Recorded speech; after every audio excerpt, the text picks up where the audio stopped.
Bonsoir, Monsieur Soral. Ma question est la suivante. Vous parliez dans la 22e journée du Grand Reset. Ma question, c'était sur Joe Biden. Admettons qu'il gagne les élections ou que les médias veulent nous le faire croire, je parle des médias américains, et qu'il soit donc investi de ce statut.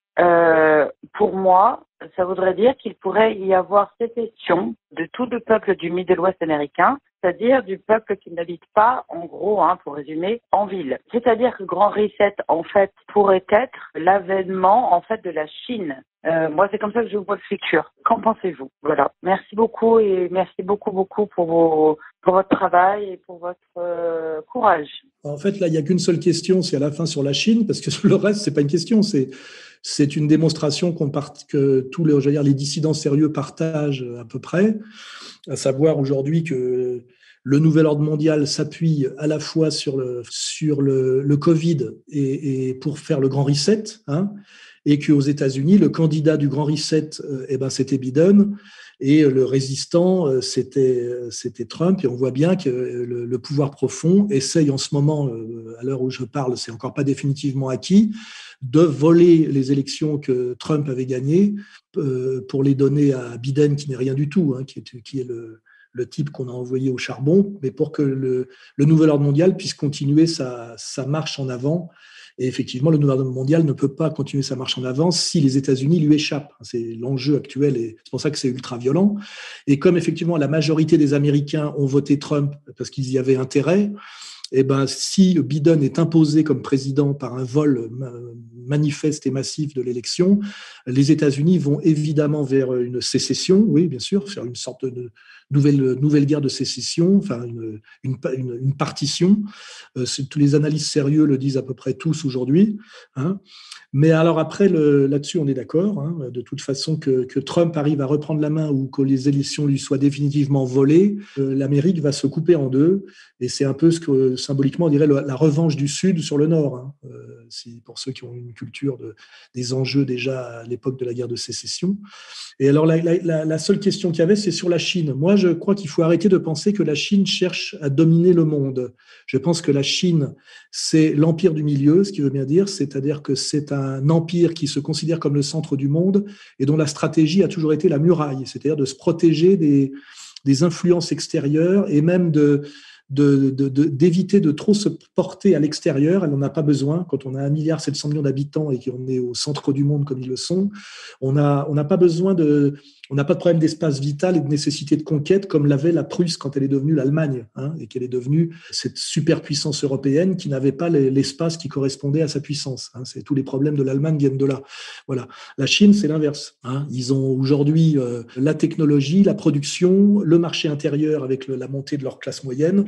Et en fait, et ils n'ont pas le problème de l'individualisme et de l'arrogance du cogito des cartriens et des droits de l'homme, puisque de toute façon, le Chinois, lui, ne voit pas de problème dans la gestion un peu sécuritaire, autoritaire et collective qui est aujourd'hui insufflée par Xi Jinping. Pour eux, ça correspond à leur vision du monde.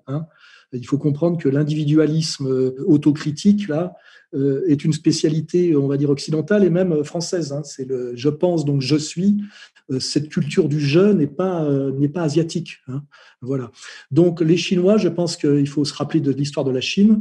Ils ont subi une occupation et une humiliation profonde des puissances européennes, d'abord l'Angleterre, puis l'Angleterre avec la France et les États-Unis, et qui s'est appelé d'ailleurs la colonisation de la Chine, et qui c'est aussi l'épisode très douloureux de la guerre de l'opium, c'est-à-dire que les Chinois ont été asservis et leur empire a été partiellement détruit et humilié par l'Occident capitaliste incarné à l'époque par l'Angleterre. Revoyez pour ça le film Les 55 jours de Pékin, parce que justement la Chine impériale à l'époque refusait de s'ouvrir au marché mondial. C'est parce qu'ils voulaient rester entre eux.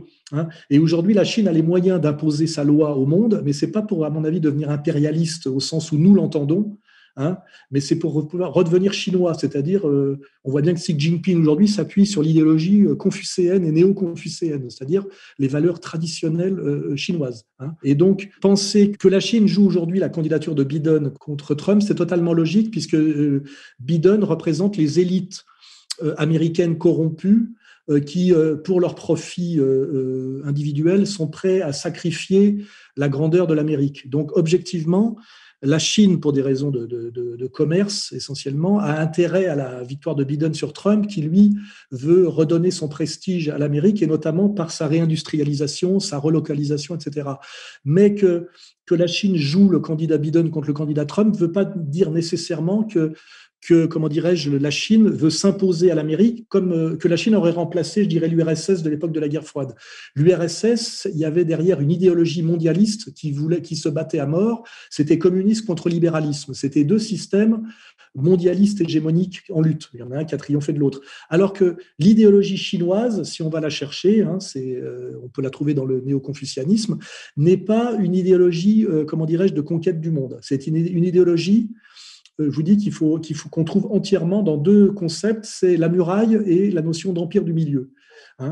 Et on sait que les Chinois, bien avant Christophe Colomb, avaient techniquement les moyens de construire des grands bateaux qui leur auraient permis, comment dirais-je, de la conquête et même de se projeter par les mers loin de leur espace naturel, et qu'ils y ont renoncé par sagesse politique, parce qu'ils se méfiaient effectivement de la corruption et de la, comment dirais-je, du métissage que ça pouvait représenter. Par exemple, je vais prendre un exemple très, très clair. Dans le nouvel ordre mondial aujourd'hui, qui essaye de continuer sa marche forcée par le Grand Reset, il y a la notion de Big Tech, avec la 5G, qui demande d'ailleurs le nanopuçage du faux vaccin. Et souvent, on prend comme exemple les Chinois. C'est vrai que les Chinois le font, mais ils le font pour eux-mêmes. Mais si vous regardez la technologie que nous employons, nous, déjà, pour asservir les peuples occidentaux, cette technologie, ce Big Tech, est entièrement israélien. Voilà. Donc, ne nous trompons pas d'ennemis. Les Chinois ne sont pas nos amis, mais revoyez le film de Jean-Yann, Les Chinois à Paris, qui était assez intelligent d'ailleurs. Les Chinois ont vocation à avoir le contrôle de leur univers naturel, c'est-à-dire la mer de Chine. Bon, ça peut comprendre d'ailleurs à un moment donné le Japon, c'est-à-dire le monde asiatique. Mais en fait, leur idéologie traditionnelle néo-confucéenne les met en garde contre le fait de vouloir justement conquérir le monde à la façon dont nous le concevons, avec notre universalisme à nous, qui est d'ailleurs l'universalisme sans doute déjà du christianisme au départ, puis après l'universalisme du monde technicien. Les Chinois d'ailleurs ne sont pas des universaux, entre guillemets, mais déjà pour des questions raciales, quoi. Je veux dire, un asiatique est difficilement confondable avec un occidental. Voilà, c'est un autre monde. Voilà. Donc, c'est comme ça, je pense qu'il faut analyser la question. D'ailleurs, je crois qu'il y a quelqu'un qui l'analyse un peu comme ça, une situation qui est Charles Gave, qui ne dit pas que des conneries, qui même d'ailleurs est assez performant, bien qu'il soit profondément illibéral, ce qui n'est pas mon cas, mais il dit la même chose. Les Chinois veulent se donner les moyens qu'on ne les emmerde pas et d'être une grande puissance qui règne sur son propre monde.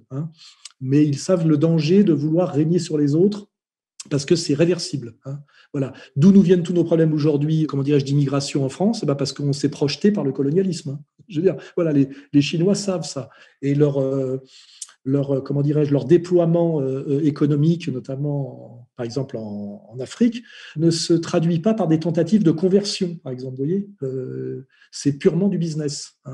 Et ça, c'est comprendre l'esprit chinois, comprendre Xi Jinping, comprendre l'évolution de la Chine, ce que la Chine a subi, c'est-à-dire la destruction de son empire traditionnel par la colonisation anglaise et occidentale, le sursaut nationaliste, la victoire de Mao sur Chiang Kai-shek, la parenthèse absolument nécessaire du communisme pour pratiquer ce qu'on appelle le décollage.